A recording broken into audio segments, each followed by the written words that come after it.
Welcome into the DNVR Rockies podcast, brought to you by Strava Craft Coffee. Be sure to use the promo code DNVR25. You'll save 25% off on your first purchase of that CBD-infused, deliciously rich, and potentially life-altering Strava Craft Coffee. I'm your host, Drew Creasman, the managing editor of DNVR Rockies. With me, as always, is beat writer Patrick Lyons. And on this episode, we toast our Breck brews and or seltzers to the Colorado Rockies and their sixth road win of the season. They spit in the eye of the god of road wins. They said, "Not on this day, sir. We drink from the keg of glory." We played, maybe the Colorado Rockies did, their best road game of the season, certainly in recent memory. Patrick really had a chance to steal the first one too, but a nice set here where actually the Rockies, for maybe the first time all year, they just look good on the road. They looked at least okay, and at best pretty good on the lowercase road. G on the good. Yeah, but that's been great. Again, it's great on a curve. You know, yeah. They came in today trying to avoid a sweep at their AL foes, and they came in and they won a must-win game. At least that's a fun way to spin it all. Sure. But they did. They looked good, and you go, okay, this is a good sign, and this is a team that you go, okay, it's a good team, right? They're not hitting the cover off the ball. Yeah, they're playing 500. And again, this is the type of play that eventually, when that time comes, because we are still some ways away, but if you can play this well on the road, then playing well or great like they've been at home, you go, that's a postseason team. There you go. But you got to do that on the road, and they got to do it all for a lot longer period of a time in order to do that. So I said there are ways to go, but it was really nice to see that, as you mentioned, even Tuesday night's game where they were very competitive. Crone hit that big home run to tie it up, and you go, wow, okay, this is good. This is compelling baseball. Again, not a ton of action. Today had a lot of action for 5 runs. Yeah. You go, Rockies had a lot of action on the offense. Yeah, we saw some pretty good pitching throughout the entire series from both teams, really. Might as well start, I guess, with since we have the graph, there's no reason to put it off, and just go ahead and begin with today's draft king of the game, Germán Márquez, flirting with perfection out there. 6 2/3 innings of perfect baseball before he hangs a little bit of a curveball there to Taylor Trammell, takes him yard, ends the perfecto, the no-hitter, and the shutout all in one swing. That's a big bummer. But really the only blemish, he did give up a hit to the next batter because, of course, anyone who's ever seen a no-hitter get broken up knew that was coming. But every other inning, he would go out there and get another one. So all but one inning that he pitched today, he was perfect. He got the 8 innings total, as you saw there from our wonderful graphics via DraftKings, through 98 pitches. So, again, one of the more longer outings that he's had, both in innings pitched and pitches thrown. Had 10 ground ball outs to just 3 in the air. So, you know, and maybe the best number you like overall. I think I like the length most, right? Anytime you can go 8 innings, that's going to be huge. You take 8 innings and 1 home run, yeah, fine. Even if it's a 3-run home run, you take that. But maybe the number I like most for him is 0 walks. I think that's my favorite part. 7 strikeouts. You kind of expect that going into a game, even when he's not on his best stuff. You know he's going to get 5 or 6. So again, that's okay. He was efficient. Now in today's day and age, to go 8 innings and throw under the century mark, that's almost a rarity. So that was really nice to see him, you know, give the bullpen a little bit of length. Again, they were off on Monday. That's great. They're going to be off again tomorrow on Thursday. And then Friday, for anyone who doesn't know, the Brewers have their opening day 2.0. So that was originally scheduled for a night game. But I think now it's going to be a 3:10 start time, Colorado time. It might be 2:10. I'm not exactly sure, but they did just recently move that. So that'll be interesting to see how that plays out. So Márquez, he was fantastic. I love seeing him twirl, and it was okay that a young guy got him too. You go, hey, good for you, young guy. Yeah, totally right. You're almost like, you know what, big moment for that young man. Way to go, Taylor Trammell. the Rocks had a pretty comfortable lead at the time. They even kind of answered back with another late home run from Story there. So you're like, you know what? Fair enough. Have your moment and go with it. Though, of course, it's always nice to see history.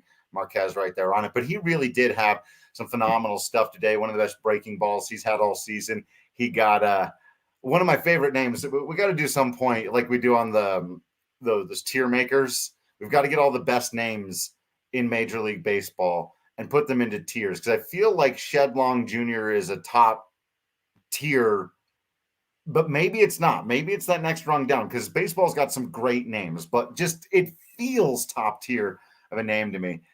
He had a couple of nice plays in the series, but he struck out on a back foot breaking ball that sent him to his ass and just sent him rolling over. And he looked out at Marquez, and it was the second out, I think, of the 8th inning. So, it was Marquez at the end of his stamina kind of, and he's still just threw one up there that had the hitter looking back like, okay, are you sure that's legal? That can't be legal. I'm surprised, honestly, they didn't check him today. Did they? And I missed it? Because he threw some funky sliders and curveballs. They did say that they were going to go about changing the way the umpires are checking the pitchers, and maybe making it less, in the center of the ballpark like that. Again, obviously coming in foul territory and whatnot. So I think they wanted to try to tone things down a little bit, scale it back. So, those things went on. I'm sure the umpires always appreciate it when they only have to check a certain amount of pitchers. Like, hey, thanks, Colorado. You made that, relatively easy. And that was a done deal. You're right. Shedlong, great name. The minor league baseball has way better names. Oh, I know. Than Major League Baseball. And again, it's like attrition, where you a friend of a friend who played Division I baseball, and you go, whoa, that's impressive. Even more rare, you got to the minors, and then even more rare than that, like you actually know someone in real life that made it to the majors. So great minor league name. So just to making it to the majors, again, for a major league name, Shedlong is a big one. He's an exciting young player. Hit the big home run Tuesday night. He hit the walk-off grand slam on Sunday to sink the Rays. So he's another one of those young, kind of exciting players. Not going to be a superstar, I don't think, going forward, but definitely a name that could end up surprising. And I like how he's added the junior. It hasn't come up yet quite on Baseball Reference. He's still just Shedlong. Shedrick right? Bernard Long. Yeah. So that's kind of a new thing that's added. Much like if you didn't know. That's two great names, really. Yeah, he added that. And it's much like another former Mariners second baseman outfielder who recently updated his name. D. Gordon is now D. Strange Gordon, which is fantastic. Such a great name. Again, close to top tier. I'd have to look at them all next to each other. I'd have to see. I think so. But I think those guys, both of them. Said I like this team. Also, the Battle of the Sheffields, except the Rockies, Sheffield. Okay, not quite. When Ken Griffey Jr. and Sr. would play with or against each other, not quite that, but still, Rockies getting the better of Justice. Few offensive players we do want to talk about, but since Patrick, you left us this comment here, although we normally do give high priority to the people over on YouTube, especially those who do a little super chat, the other day, he said this couple bucks, you can control the conversation, but is an excellent comment here. It was good enough that we'll forgive you being on Facebook. Just kidding. But sad the streak ended, but Tapia has been fantastic. He says he's vastly improved defense. He made 3 or 4 great plays in left field as a part of that late one. Was a big one. Yeah, that was a great catch. His defense vastly improved this season. Has been great as well. Makes all of us vouching for him in the past feel even better. Yep. Guys, really willing the team forward, getting on base, and he just does not strike out. Love it. Tough one for him today for it to end. But, hey, the hitting streak ended. The on-base streak did not. He did draw a walk, which was good on him, not knowing he was going to get another at-bat in the game right there. Normally he would extend. He knows he's got the hit streak on. But he's like, you know what? Smart thing here. Try to help the offense. Get on base. So let's just move it on over, folks, and say he's got a 19-game on-base streak going. There it is. Fine. You hope he, keeps it going. And again, no strikeouts today. 3 hard hit balls, just right at one of the better fielding third basemen. Certainly, he used to be one of the best fielding third basemen in the game. Now Kyle Seager is just one of the most shorthanded. Like, he's just not going to make mistakes. A couple of short hops there. That last one, I thought he was going to chop it over his head. Didn't quite happen for him. You take it. Top's not going to stop hitting the ball hard on the ground. Sorry, folks. Sometimes that's going to happen. Other times it's going to get through there. You win some, you lose some. And normally I would say you just play the next day, but the day off tomorrow. So.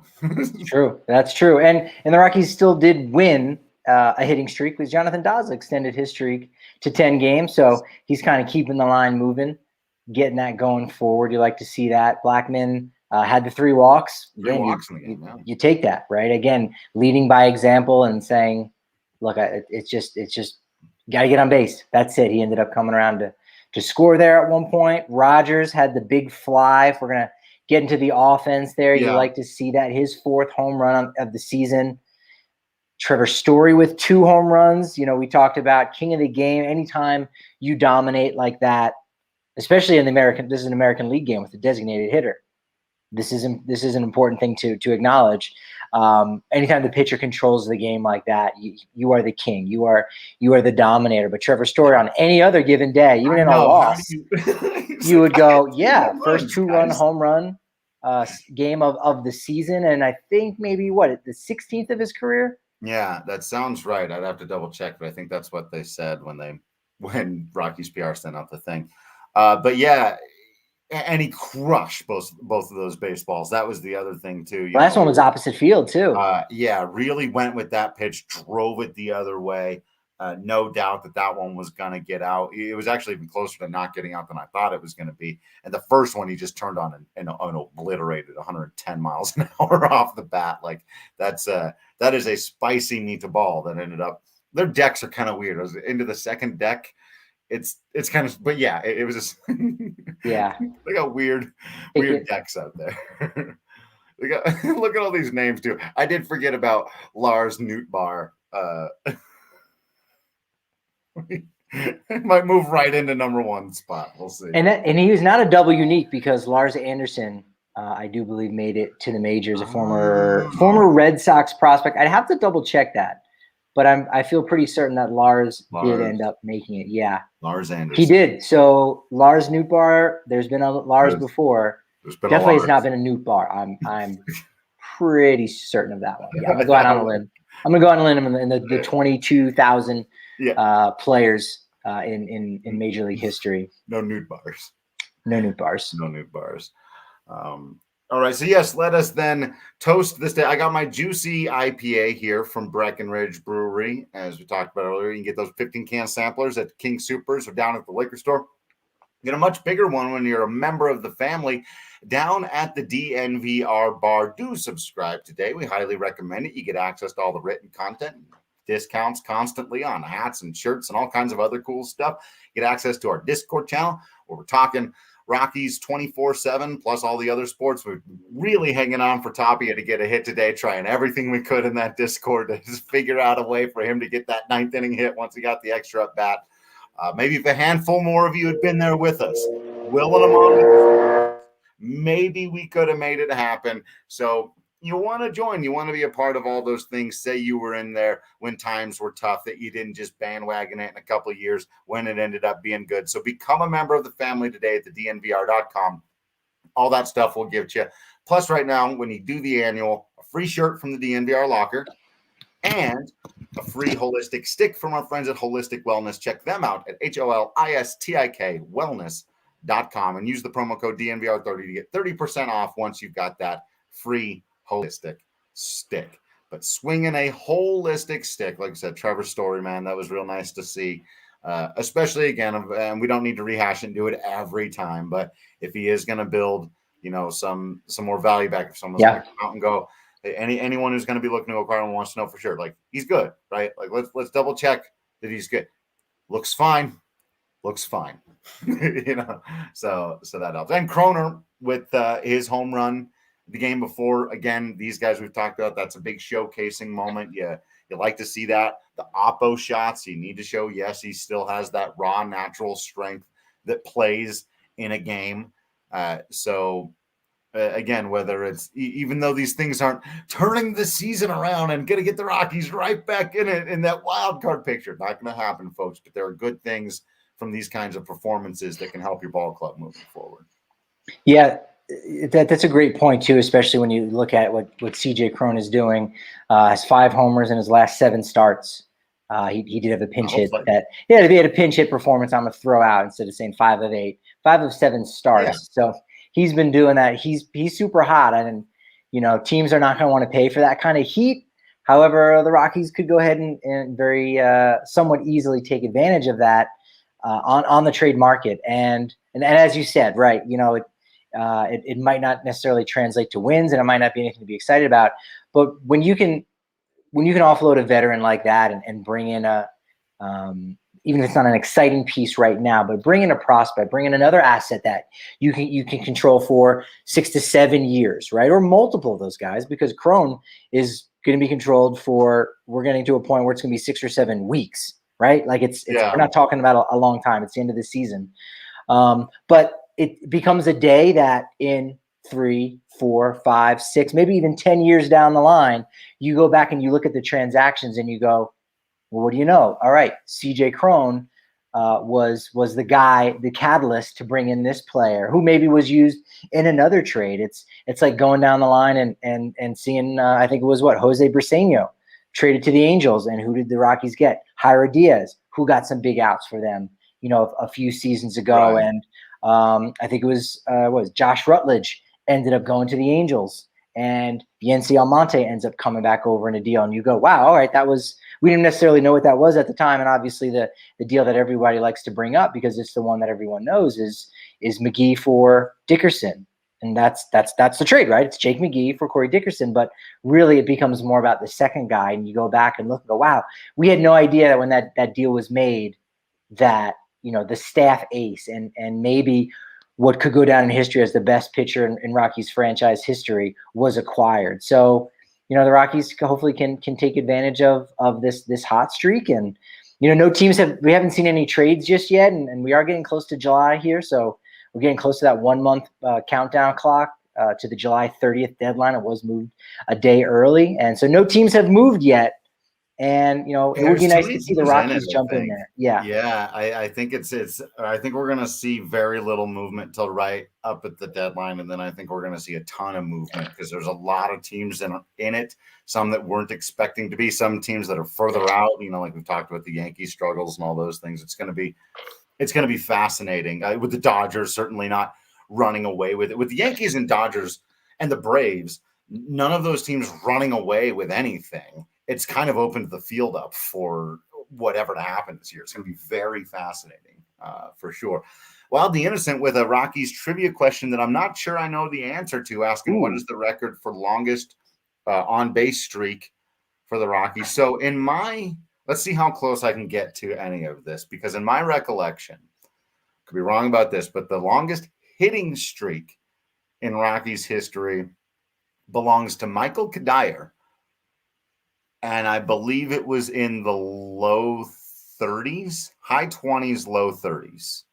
I want to say it was between the 28 to 33 range. And I would guess closer to 33, but I'm not sure. I want to say it was 29. Okay. I feel like it was 29, but you're right. It's Michael. I'm pretty certain it's Michael Kadire. And then on base streak, the Rockies have kept track of that, and I have looked at that in the past. But I can't. Yeah. It just doesn't stand out as much because it's not something, we care more about. Will's coming in with 32. He either looked it up or he's guessing with us. Or he's answering the Michael Kadire question. Could be any of those three. Yeah, I feel like I did see – I'm looking up now, but I was thinking I might have seen Tulo on the top list.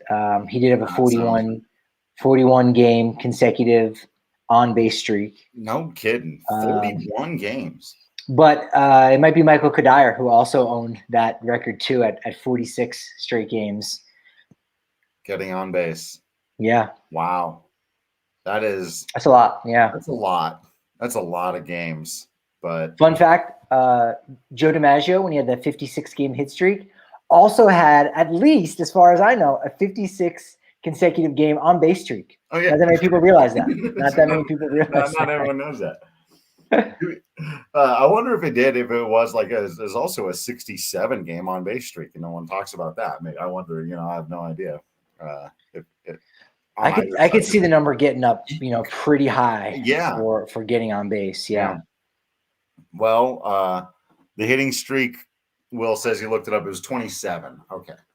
So, yeah, we're in the neighborhood. We're doing okay. 30 is that magic number. Yeah. 30 is definitely once you get a good magic number. And I didn't think Kadire had gotten that far, but there's been a few over the 20 mark. So it's, again, when we saw Tapia do it for the 18 game hitting streak, even that, hadn't been done since 2016 and Carlos Gonzalez. So that's again, it's one of those good fun stats to look at, especially in again, one of these kind of transitional seasons where it's something funny. You go, okay, even again, this is our job, so we do this. But at the same time, I still feel like there are fans out there who, when listening to this game, were looking in, the top of the ninth, like, okay, who's coming up?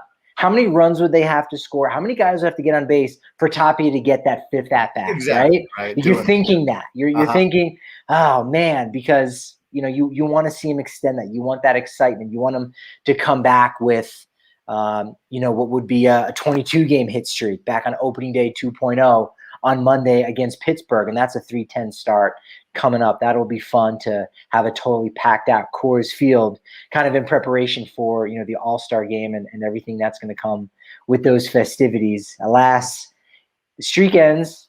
Daz's is continuing. And, at what point, this was something I did want to ask, and so I'm glad that, question was brought up. And again, any other super chats that you might have out there, of course, goes to the top of the list. But at what point would you consider a hitting streak a hitting streak? Like, at what point does somebody come up and you go, oh, do you see someone has a 6-game hitting streak? You go, why'd you wasting your breath? You just say someone's been playing good for a week. Yeah. Right? What's that number? I maybe double digits. I do think around 12. Then you're really like, okay, now you're doing a thing, and it's almost like you said, you feel like you're 2 weeks in now. And I don't know if that makes any sense. If that's like a weird thing we've all made. I like that. I like 12. I like 12 for that. For me, it's 10, but I feel like I might be low on the spectrum. I feel like 12 might be a good one. Even 14, which again we know teams don't typically play 14 games in 14 days. That could be that number, right? Or at least going into your second week, which could be a number that obviously changes. Yeah. And this one, when you were getting 15, 16, Will's putting it at 20, so that's harsh, but he's got high standards. If there's anything we know about some of our favorite subscribers in the DNVR community, they've got very high standards. It's probably why we're still the hosts. Right. Let's face it. The previous guys that were hosts, they got rid of them a long time ago. Couldn't be doing that. But it's tough, man. And we've also got to evolve our standards on that a little bit as well. Like in the modern age of baseball, an 18-game hit streak in this day when so many guys are happy enough to go 0 for 3 with 3 strikeouts and a walk and consider it a good day at the plate, because they got on base once. And it's tough for me. So seeing these guys that put the ball in play a little bit more and can do it consistently, I wonder if that'll be rarer and rarer, or if, like we've talked about, there will be kind of that market correction. They had Tulo 41 games on base, and now that we brought that up, I feel like I can remember going back to that. And I've said it so many times, people forget just what a monster he was at the dish. Like, and in the people, I think, mostly remember how good he was defensively, actually, but he was so good at the plate, like comfortably, by the numbers that everyone loves, by the numbers that everyone likes to throw at me whenever we're talking about Raimel Tapia. Troy Tulowitzki was easily better than Nolan Arenado and Trevor Story, and comfortably always better than those guys, than anyone they've had in a long time. Cargo, all of them. Walker, no. Helton in that range. Walker, the greatest hitter in franchise history, quite comfortably by those numbers. And then Helton and Tulo are right there. And that's probably hard for some people to believe. And the Arenado one, I do pause a little bit but I do think you're right. Like, again, for anyone who doesn't know, like, again, if you try to look at the numbers, they might not necessarily add up. And I'm not going to do any of my pat math to kind of point that out. But again, if you say like at the guy's best, right, at their healthiest, and again, that's a knock. Like, that's part of the whole conversation with Tulo is right. Yeah, but he wasn't healthy. Yeah. So you got to talk about that. And I get it, but at their best, I think you're right with that. And it's also interesting too, because not only with people forgetting about how good Tulowitzki is, you got to hope that, again, with the opening of McGregor Square and some kind of Rockies Hall of Fame, which hasn't been discussed quite as much, but that's something that the fan base, I think, needs desperately and deserves desperately. Yeah. Rockies fans should have something like that to go back and see their favorite players, even if it's not any of the names, even if it is maybe a second caliber or second tier star like a Michael Kadai. Like, there are people out there that said, yeah, no, that was a guy that when I was coming up, or that was a guy I really clung to a little bit because I'm from Minnesota and I really rooted for him, and it broke my heart when he went to the Mets. Like, that's something the organization definitely has to do. But on top of that, with the trade of Nolan Arenado and now Trevor Story, Trevor Story and Troy Tulowitzki were never teammates. Like, they never occupied a major league diamond at the same time. Obviously, in the minors and spring training, they would both argue with you on that. They've rubbed elbows, of course, right? We know that, but they never actually occupied. They were never on the 25-man roster at the same time. And so once Story goes, it's really just Charlie Blackmon, who almost was a contemporary. He really was of Troy Tulowitzki. There's no one to go and tell those Tulo stories. And so in a weird way, after this season, that picture, like, that's on Marty McFly's guitar at the end, his siblings are starting to disappear. In a way, they'll have disappeared. They really will. And until the Hall of Fame comes, until maybe they potentially retire the number 2. That's why it's so important that they do those things that you were talking about. I was really glad that Drew Goodman, who we all know, and he's talked about when he's come on our show, has a relationship whereby, it's kind of working for Dick Monfort, not directly, but that's, it goes there. And he even came out and said they got to find a way to, especially with Tulo, honor that history better and kind of mend those fences a little bit. And I hope they will. And I think that they probably will. Time heals all wounds. If Vince McMahon and Bret Hart, 28-30, can do it, then there's hope for any of us. But man, I totally agree. And it's wild. But yeah, if you take the Tulo, the biggest knock against Tulo, right? When healthy, well, sure. Then when caveat, right? If you have to start with that, like, hey, I love you, man, but like, oh no, here's where it comes. You had to get the first part out of the way. One thing I do miss, though, is Camp Tulo. That was something that Nolan never did. Charlie hasn't done anything like it, and I don't think he's ever really felt like he was supposed to be this leader of the team, kind of having been the young guy around Cargo and Tulo, and then Nolan being the star. We've talked about all that. Trevor, that was never really his mode or again, responsibility. He's kind of been the young guy until now, and now he's on his way out of town, right? Probably. So I'd love to see Charlie Blackmon or someone like that bring that back, because Camp Tulo was something that Trevor Story would talk about right now if you got him going on it, and all the things that it meant to him coming out when he was a youngster, and had just played in Casper, Wyoming, and now he's out at Camp Tulo hanging out with the Troy Tulowitzki and learning how to play shortstop from the best in the game. And like, that meant stuff to people. And we've talked about these legacies that people leave behind even after they're long gone in an organization. And so someone needs to start. There needs to be a player-led young guy camp again. I don't know who that is in this clubhouse, and that is worrisome. But it doesn't mean that person's not there. Right. That doesn't mean they're not there. They just maybe have not emerged. Oh, who it would be? Who's that? If they extended him, it would be John Gray. That's who would do it. It would be interesting. That certainly would be interesting. They do a pitchers thing. Pitchers need a group like that. Yeah. They already do a thing that he would take Hoffman and Freeland and some of the guys that were younger than that. I don't know if Sensatella Marquez ever went, but it was actually around their trip when they would all go out to use the drive line. Of course, yeah. And Gray would Washington State. Yeah. I could,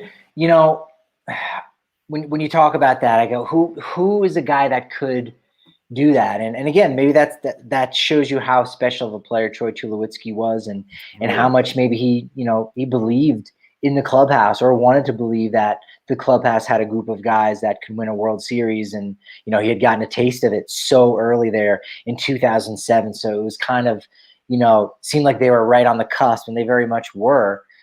For 2008 didn't work out. 2009 went back to postseason. But in a way, I want to say maybe the closest that they could have been was Nolan Arenado. However, knowing that one of the conversations that was had was, wait, you want me to be a leader? You want me to do what? No, that's not really my gig. But there is a part of me that thinks he could have had a select group of guys. Again, Josh Fuentes is a little bit different. It is his cousin. We've seen them work out together. I think he could have eventually grown into that, but when told that you have to do it, I think that's a different thing. Well, we'll never know, and so I'm not, hard and fast on saying no, he was the guy. But I think there could have been a chance for that. Again, different setting. Maybe that's a tell that maybe Nolan didn't feel the same way about his clubhouse the way Tulo felt about the clubhouses in the early 2010s, even when they weren't even that great in 2012 and 2013. He still maybe thought that's okay. There's something that we could possibly build, right? There's some potential there, and nobody necessarily feel that way. That he got traded off of course, a team that had been out of the postseason for 5 years. In a lot of people's minds was another 5 years away from anything. And he got traded off of that team to a Toronto Blue Jays team that looked like they were going places, and nearly got to the World Series that year. Yeah. And he was mad. He did not want to leave his boys. And how much is that was it because he had invested in them too, right? Right. Like that's a piece of it. When you spend all this time helping even a guy like Trevor Story develop, you think that's fine. He'll play second. He plays my position, and I don't care. He's going to be a part of this. I mean, Bud Black says it every single spring, right? And in fact, every manager says that every single spring. Like, look, every single person in this room right now, and we're not talking just the 40-man roster. We're talking all the minor league invites. You have a job of pushing somebody else or helping somebody else out in a slump, whatever it may be. It's going to take all of those guys. And you go back and look at 2017 and 2018. There's names there that contributed, that did some things, and some guys out there right now are, in fact, our chat could probably fill up with guys that say, hey, this guy was maybe undervalued or underappreciated, maybe only made 4 starts for the organization, but did it during a time in which there were 3 starters on the DL at the time, as it was called. And so there's those unsung heroes anytime that you go to the postseason. There's unsung heroes on this roster right now, but it's hard to call those guys heroes, when you're, under 500 club and potentially 100 loss club, or historically, bad club on the road, whatever it may be. But you need all of those guys, and Troy Tulowitzki definitely understood that. And it's something that the fans definitely shouldn't forget. Bang the drum. Again, if you've got a certain email address to a certain iPad, send those out there. Let them be known, because you're right. The fences have to be mended, and I don't know if they will. Like, have the fences actually been mended for Larry Walker? I would suspect that they're very close to almost completely mended, honestly, because with Larry Walker or with Tulo. Oh, with Tulo. Right. Oh, okay. But it goes to show you. I think some people would think that there's maybe some fences mended with Walker, and you go, oh man, it took him getting to the Hall of Fame for that to happen. And even still, as you're saying, and I know there is not. There's business, right? It's talking about Vince McMahon, 35-25. You go, look, CM Punk, will he be back in WWE? Yes. Apparently, it's business. Yeah. Actually, we saw him back anyway, right? There he was, yeah. As a host of SmackDown. And so there's money to be made, and there's celebrations, and you have to keep a certain face. So that's why we see Larry Walker back, even though there still is maybe some bad blood. But with Tulo, fences are Tulo's issue was never Dick Monfort. Tulo, like Todd Helton, loves Dick Monfort. Troy Tulowitzki's warts and problem. all. Yes. Troy Tulowitzki's problem was Jeff Bridich. I feel confident at this point saying this with 100% clarity and certainty that Troy Tulowitzki's problem was very much Jeff Bridich, and with him no longer, you know, and I'm sure, and it's still, you know, you go, yeah, Dick, but you had his back over mine, and the whole, there's True. still that. Right. It doesn't Right. go Yeah. fully away, but you know, I don't think he ever. You can put that to the side, right? You can get over that. Yeah. Yeah. It's kind of like when somebody you really, really love, who's a friend of yours, is going out with somebody that you know is terrible for them for a really long time, and you just can't, you just can't hang out with them anymore.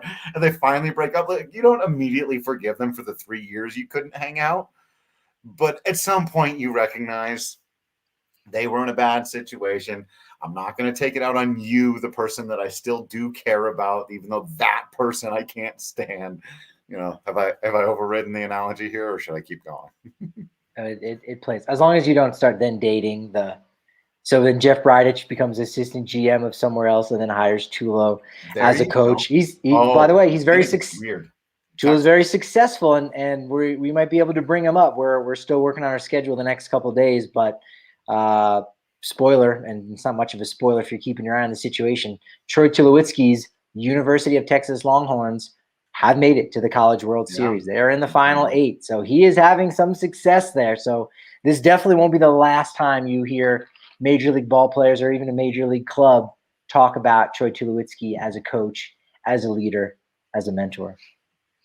Love it. We got to get him on the pod and talking about Camp Tulo. That's a lifetime goal of ours. We got to do that. But hey, take your bets on whether or not that will happen by going to DraftKings Sportsbook. I don't think you can bet on that, whether or not Troy Tulowitzki will come on the podcast, but just about everything else you can.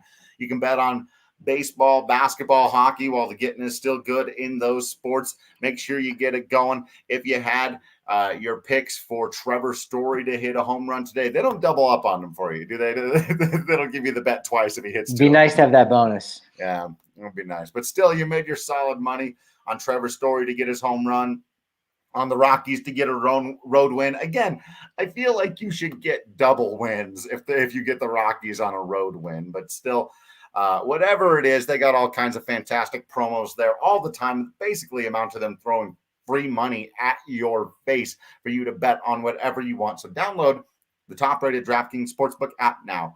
Use promo code DNVR when you sign up. You can turn $1 right now into $100 in free credits, and all you got to do, bet on the basketball team of your choice. Even if you don't watch basketball, just pick one. If they win their next game, you claim $100 in free credits. If they don't, you're out $1. You probably spent $1 on getting a slightly better brand of cheese at the grocery store. You can get $1 to maybe win 100 here at DraftKings Sportsbook. You must be 21 or older. Colorado only. New customers only. Wager paid out in site credits. Restrictions apply. See DraftKings.com/sportsbook for details. And if you do have a gambling problem, call 1-800-522-4700. And my DraftKings Sportsbook pick of the week, unfortunately, can't be about Rockies baseball right now. Although if you were listening yesterday, Drew, you had the under. Agreed with you. That was correct. We like the overs on strikeouts, and both those boys did end up coming through. You know, Tapia was going to get the hit, which he did. But let's shift gears a little bit to soccer, and let's talk about our guy Andre Simone from DNVR Bets. Was he playing? No, not. Well, I mean, I'm sure he would love to represent Italia. But we got the Euro going on, which is a tournament that's almost equally as good as the World Cup, because you just have, you know, the best teams in Europe going against each other. They're done with the group stages, so now it's a knockout round. Now it's one and done. That's it. You got to get it. You got to get a victory. And so Andre's Italy is playing Austria, and they are the favorites, and they should come away easily with a victory in regulation, -205. My DraftKings Sportsbook pick of the week: Italy in the first round in the knockout stage of the Euro. Love it. Sometimes you go long shot, try to make a little bit of money. Sometimes you go with the favorites and you just make it nice, easy. You pick it. You just fatten up it a little bit. Sometimes you got to make a little bit of money. Feel good. Win a bet. Feel good winning a bet. Also, feeling good eating Hassel Cattle Company beef from our friends at hasslecattlecompany.com. Actually doing breakfast for dinner right now. I can smell the bacon being cooked upstairs, and I am very excited for it. The Wagyu beef could change your life. It's absolutely delicious. It's got none of that hormones or antibiotics and any of that nonsense. They treat the animals well. It ends up treating the environment better for you. You don't have all that crap in your body, and it's better for your wallet, especially when you take advantage of constant ongoing promotions that they've got, usually involving ground beef and ground chuck, which we make a lot of here. So that really works out for us. We've also got, they were doing that flank steak deal for a good long time, always hooking you up, man. And we'll hook you up with DNVR 10 to get 10% off, over $200. You get free shipping. Do check them out today at HASSELL cattlecompany.com and get you some Wagyu beef. It's delicious. Delicious. Also delicious, Patrick. Finally, a fantastic performance out of Kyle Freeland. You alluded to it a moment ago, getting the over on the strikeouts, but also really just needed to see Kyle for the first time since coming off injury give you length and something resembling, if not outright dominance, very, very solid control of the baseball game, where it feels like every outing he's had so far, he's been searching for it in front of us. Then we finally saw him go out there, 6 innings. Yeah, he gave up the 5 hits and the 1 earned run, but only walked 1 guy, 7 strikeouts. Very, very solid outing for Kyle Freeland. And this is a big part of the puzzle moving forward. It changes one way or the other. If you've got this guy and he's a big part of your future, that's a big piece of the puzzle moving forward. And if you don't, that's something you're going to have to go find somewhere else, maybe from within, maybe acquiring like all the things you've talked about. But we need to learn the rest of this season now. We got to see who Kyle Freeland really is. And of course, you hope he's closer to this. For sure. It's just great to have him back healthy because, again, that arm injury he had down in Scottsdale was very brutal. It was brutal. But, yeah, it's great to see him best outing of the season, by far, 92 pitches, which is, again, another important threshold as he continues to build strength. I believe he's slated to pitch in Milwaukee on Sunday. So Rockies fans will just have to wait a little while until they see him, although this does – should he make that start, even if they push him back until Monday, since they're down a starter with Gomber a little bit banged up. John Gray's coming back. Actually, he's making the start on Friday. Yeah. It does line up well for Kyle Freeland to pitch at home against the St. Louis Cardinals. Paul Goldschmidt's St. Louis Cardinals, right. That's right. as I believe they're called. But yeah, it's man, he's had such an up and down career, and after 2020 it seemed like he was going to level off, and then the injury at the beginning of this year just threw a wrench into things. And you got to hope that that this has been his spring training. I know he did make a couple starts with Albuquerque, and you say, okay, well that's kind of his spring training, but I don't think so, because starting pitchers at least need 6 weeks to really get acclimated, and he didn't have 6 weeks back of starts with Albuquerque. Doesn't necessarily need it, so he's kind of rehabbing almost, or making a rehab start or starts with Colorado. And so if you can really build on this to link together a couple quality starts and be the pitcher that we saw in 2020, that we saw glimpses of in 2017, he's not going to get back to 2018 again. That's a historical season. I think pitchers in Colorado just can't have that, right? You do it for one season, it's great, and then maybe you come back down to earth for whatever reason. It's just amazing that you were able to get into that stratosphere, right? And maybe someday, Germán Márquez will be the one that can have 2 of those incredibly dominant seasons. But even if Freeland doesn't get back to 2018, even if he's just what he was in 2017 or 2020, that's still a very good number 2, number 3 starter, veteran guy that's going to give you, innings, and is going to be a key cog in a rotation that could possibly go back to the postseason at some point, should they at least extend him. So you just got to hope it's the first domino to fall in saying, okay, back to normalcy. This is the pitcher that Kyle Freeland is not the one that we saw in 2019 that needed to get demoted to figure some things out. Yeah, and to answer Wildly Innocent's question, I thought the pitch mix was strong. It was he was throwing all of his pitches and he was hitting his spots, and that's the big thing with Kyle. The command has to be there because he doesn't have the overpowering stuff. The only person that you could maybe make an argument has had multiple dominant seasons in Colorado Rockies history pitching wise was Ubaldo Jimenez, and there was the stuff he was throwing from 2007 to 2010 is ridiculous. Nobody throws a 98-mile-an-hour two-seam fastball that moves 6 inches from right side to actually every pitcher does now, but 10 years ago they didn't. Good point. Well, a couple of weeks ago, but maybe not this week. Slightly fewer this week throwing that exact pitch. But yeah, that was like the only, and he had, and even Ubaldo had to have 5 different pitches that he could go to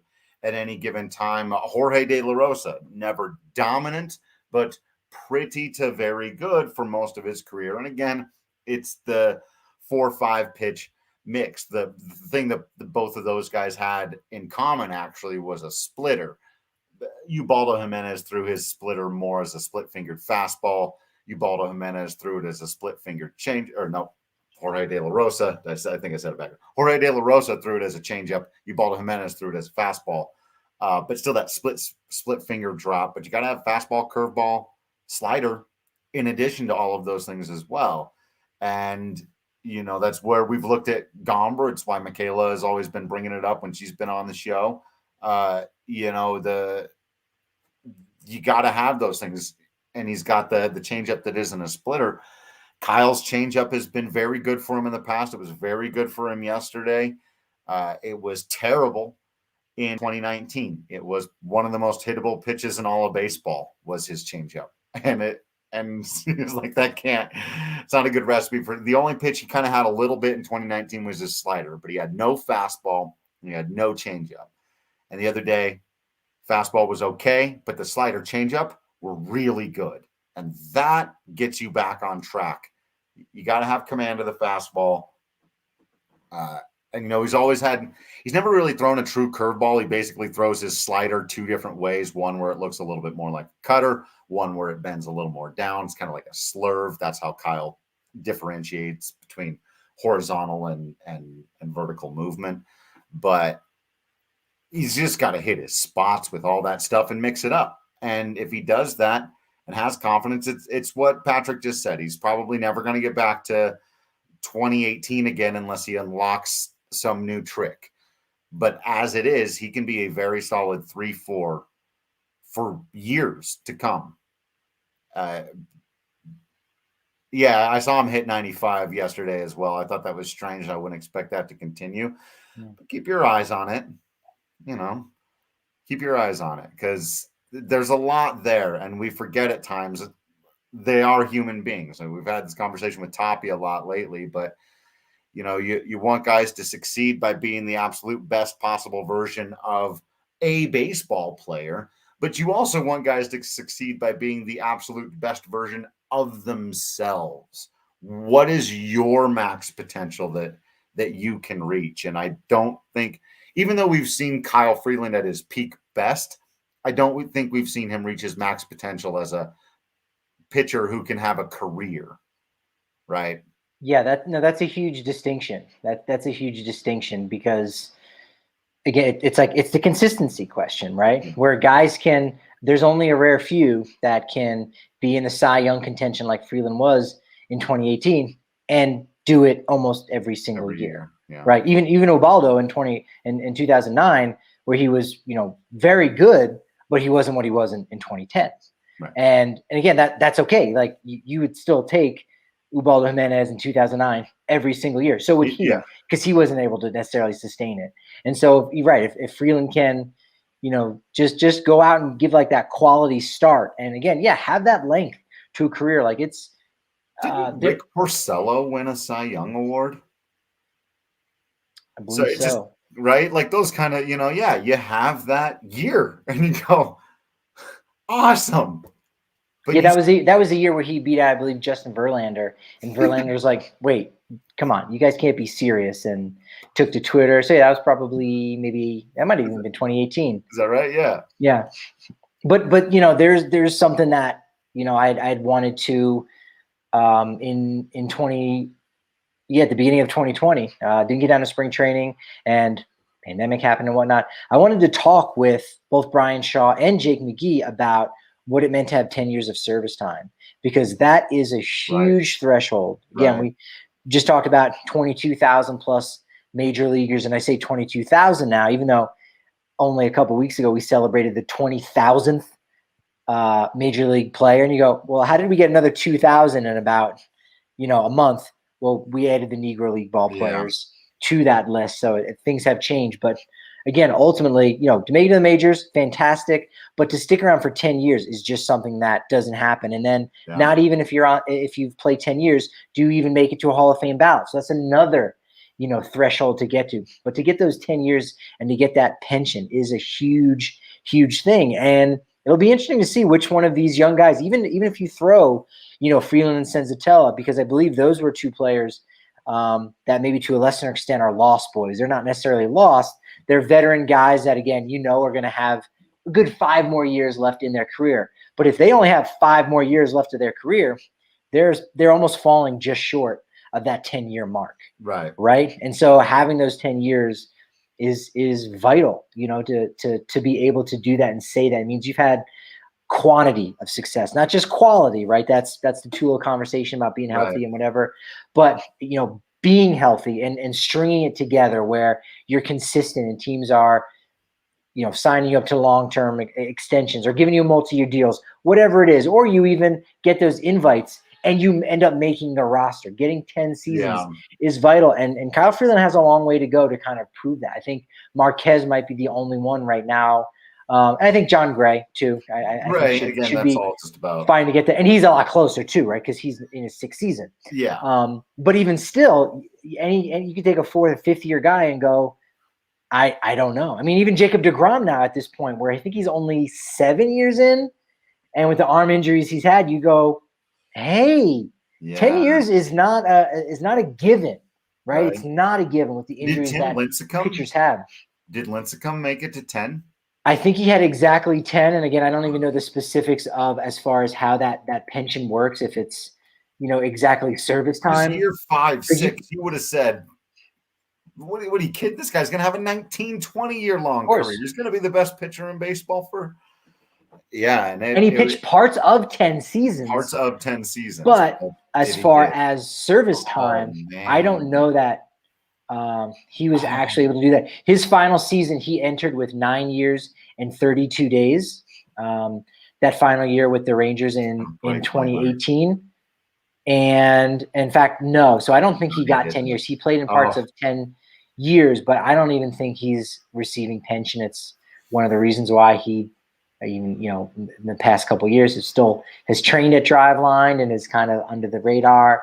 Attempted maybe to make a comeback, hasn't really worked. So having years spent in the majors isn't necessarily service time, right? And because Freeland's in his, I think, 17, 18, 19, 20. So you go, all right, this is his 5th year pitching. So, okay, guys are in the have 6 years before they're free agents, but no, he actually entered this year with only a little bit more than 3 years because of demotions.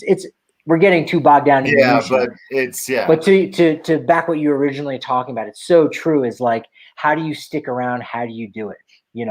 I had that conversation with Josh Fuentes being, Tapio's a guy and Tapio and Gray are two guys that you spotted early on in their minor league career, and you've watched their trajectory and you've seen how far they come. And now Gray is here on the precipice of getting to free agency, and what that means to a player is a big deal. And for Fuentes was a guy that I caught early on. He said he might not even make it to the majors, and he's there. And him and guys like Sam Hilliard and Dom Nunez in 2019 talking about, cool, I made it, but now I need to establish myself. Now I need to be a consistent guy.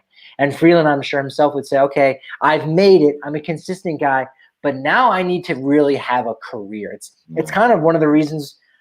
It's kind of the crux of the conversation with Nolan Arenado, where he goes, all right, now I need to build a legacy because I'm headed for the Hall of Fame. Now I want to be an all-time legendary, great. I want to try to be the best third baseman of all time. I want to be better than George Brett. I want to surpass Mike Schmidt in the greatest third baseman of all time. So now I need to kind of be thinking some bigger picture things, and that can get you in trouble. But you're right. For Freeland, he wants to be one of those 10-year guys. Yeah. And you know, there are a few guys, again, we've talked about on this team trying to prove that they belong in that category. And I'll take the overs on Freeland and Tapia on getting to that 10-year long mark of just finding a way of being, because Freeland's a lefty. All the other things aside, lefties figure out. That's a huge piece. But speaking of sticking around, we appreciate all of you for sticking around with us through this, for watching your Rockies through thick and thin. Their 6th road win of the season. We did it. Celebrate it. Remember it. Drink it in. Drink it up. Feel it in your bones, because it doesn't happen very often. Did they get one in Milwaukee? Sure. Their whole schedule's out of whack, I think, because of the Bucks and stuff. They got just messed up by who got the better. Did they lost one to the Diamondbacks, didn't they? Didn't they lose to Arizona? Did that happen? They were the embarrassed team. Yeah. And then they ended up winning today. So the Diamondbacks have started yet another losing streak. Right back to it. But I think they'll win one. If they don't, okay. The Brewers are pretty darn good. Yeah, they just brought back Keston Hera to play first base, so they should have slightly better defense there at first base. We saw Colton Wong come off the IL last weekend and swing at the first pitch every single at bat. He had 5 at bats and he saw 6 pitches in 5 plate appearances. 5 at bats. That was it. I don't think we mentioned that. That was one of the flurry of statistics and interesting points from that 4-game Brewers set. So I think they can get one.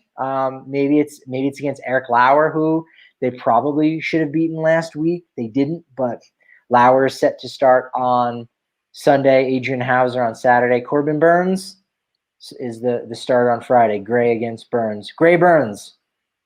Interesting matchup. We'll talk more about that. We still got 2 more podcasts before that Milwaukee series. We got all that coming up. But yeah, I think they can get one out there.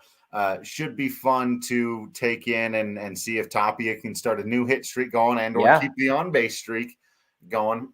If these young pitchers, young pitchers, they're not as young as they used to be anymore, right? We're all getting a little bit older, but if these pitchers can keep it going a little bit. And if this was a little bit of a breakout for Story, we really haven't seen him play superstar level yet. You had to feel like at some point it was coming. I think we could be down for it. I think that could be key for them. I like it. Getting a road win or two, either in this series or in the next couple of weeks or whatever. But still, I think. And maybe Brendan Rodgers is pushing the button a little bit there, right? Road homers. Again. 3 of his 4 homers are on the road, and the Rockies have hit 17 or 18 road home runs. And Brendan Rodgers. I'll say this. It's a guaranteed lock. See if you can get it on DraftKings. Rockies split the series with the Mariners. They will not split this series coming up with the Brewers. Will not split. Or I will shave my whole face. Eyebrows and eyelashes. They're not going to split. Oh, God, if there's a rain out. Oh, wait, they have a dome. Yeah, they will not. They will not. Mark it down. Write it up. Join us for those games. And we'll, like Patrick said, we got plenty of podcasts and live shows coming your way in the next few days. Make sure you're joining us on YouTube, subscribe, and hitting that bell icon so you know that when we go live, you're joining the conversation, taking part in it. We do appreciate each of you for doing that. You're subscribing to the DNVR.com, following everybody on social media at Drew Creasman, at Patrick D. Lyons, at DNVR_Rockies, all that good stuff, and just continuing to be absolutely awesome baseball fans out there. We promise to keep being absolutely Patrick Lyons and Drew Creasman in here. And until next time, we will see you at the ballpark.